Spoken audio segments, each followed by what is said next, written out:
বিসমিল্লাহির রহমানির রহিম। আসসালামু আলাইকুম। আমি জান্নাত, ওয়েলকাম টু মাই চ্যানেল। কেমন আছো তোমরা সবাই? আশা করি খুব ভালো আছো। আলহামদুলিল্লাহ আমিও ভালো আছি। বন্ধুরা, আমি এখন রান্না করব মানে আমি এই যে কলার মোচার ভর্তা বানাবো। এখানে কলার মোচাটা ধুয়ে পরিষ্কার করে কুচি করে কেটে শিলপাটা দিয়ে বেটে নিয়েছি। এখানে একটা আলু কুচি করে নিয়েছি। এখানে 3 পিস গরু মাংস নিয়েছি কুচি কুচি করে। আর কয়েকটা শুকনো মরিচ নিয়েছি। এখানে আদা পেস্ট, রসুন পেস্ট আর পেঁয়াজ পেস্ট, লবণ আর এখানে যাবতীয় মশলা নিয়ে নিয়েছি। এখন আমি চুলাতে প্যানটা দিয়ে দিচ্ছি। এখন আমি পরিমাণ মতো তেল দিয়ে দিচ্ছি। এখন তেলের ভিতরে আমি শুকনো মরিচগুলোকে আগে ভেজে রেখে দেব। বন্ধুরা, আমার কাঁচা মরিচ আর শুকনো মরিচটা ভাজা হয়ে গেছে। আমি এখন উঠিয়ে নেব। আমি এখন পরিমাণ মতো একটু লাল মরিচের গুঁড়া দিয়ে দিচ্ছি, একটু ধনিয়া গুঁড়া দিয়ে দিচ্ছি, একটু গরম মশলা গুঁড়া দিচ্ছি আর একটু হলুদের গুঁড়া দিয়ে দিচ্ছি।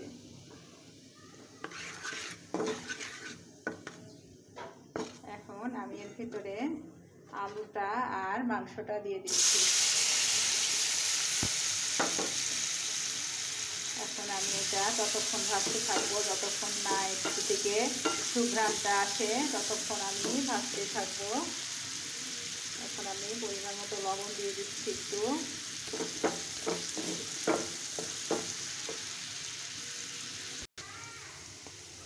কিছুটা আস্ত জিরা দিয়ে দিচ্ছি, ভালো ফ্লেভার আসবে। এরপরেও আমি একটা মশলা দিয়ে দিয়েছিলাম, রাঁধুনি রেডিমিক্স, সামান্য পরিমাণে একটু দিয়ে দিয়েছিলাম অফ ক্যামেরাতে। খুব ভালো একটা সুঘ্রাণ আসে এই জন্য।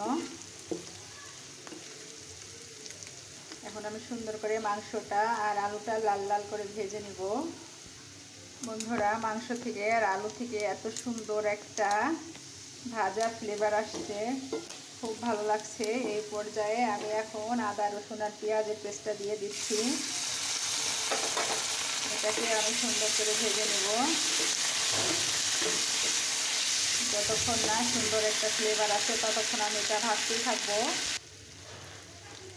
বন্ধুরা, আমার আলু, মাংস আর মশলা যে পেস্টটা দিলাম এটা সুন্দর করে ভাজা হয়ে গেছে, দেখতেই পাচ্ছ তোমরা। উপরে তেলটাও ছেড়ে দিয়েছে। এখন আমি কী করবো বলো তো?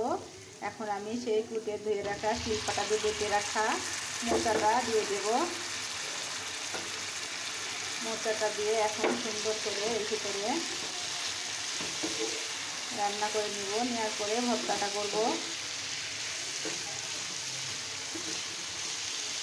এখন আমি এর ভিতরে কোনো পানি অ্যাড করব না, তাই এটাকে আমি ঢেকে দেব।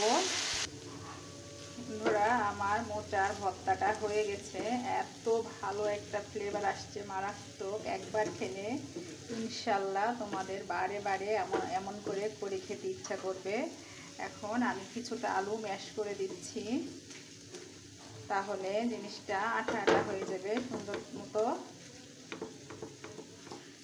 এখন আমি তোমাদের পরিবেশন করে দেখাচ্ছি আমার মোচার ভর্তাটা। বন্ধুরা, এই যে আমার মোচার ভর্তা রেডি। আমি তোমাদের পরিবেশন করে দেখাচ্ছি, বলো কেমন লাগছে দেখতে। বিশ্বাস করো বন্ধুরা, এত এত টেস্টি হয়েছে, মারাত্মক। তোমরা একদিন যদি করে খাও ইনশাল্লাহ তোমার তাৎক্ষণিক ফুরিয়ে গেলে মন চাইবে যে আমি আরেকটু তৈরি করে খাই। আর যদি আমার ভিডিও তোমাদের ভালো লেগে থাকে অবশ্যই লাইক কমেন্ট শেয়ার করে দিও, আর পাশে থাকা বেল আইকনটা অবশ্যই প্রেস করে দিও। তাহলে কি হবে, যখনই নিত্য নতুন ভিডিও আপলোড করব আমি সাথে সাথে নোটিফিকেশন চলে যাবে তোমাদের কাছে।